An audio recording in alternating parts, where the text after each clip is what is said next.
Good morning guys, आज के vlog में आपका स्वागत है। आज हमको जाना है सेंटर पर, तो चलिए चलते हैं। तो गाइस ट्रैक्टर तो जा लिया, अब टिपलर जोड़ने के लिए। अब चलो चलते हैं टिपलर जुड़वाने। लो गाइस पहुंच गए जंगल में ट्रैक्टर टिपलर लेकर। अब भरते हैं गन्ना। लो गाइस गन्ना भर दिया टिपलर में। अब लेकर चलते हैं इसको सेंटर पर पर्ची बनवाने के लिए।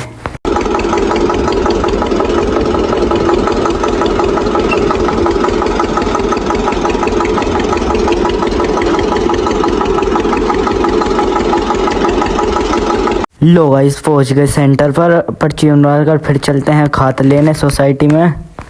लो गाइस पर्ची तो बन गई ही, अब चलते हैं खाद लेने सोसाइटी में। चलो चलते हैं।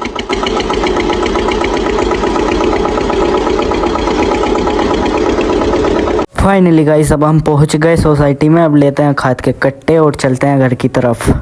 लो गाइस खाद के कट्टे तो मिल गए, अब चलते हैं घर की तरफ।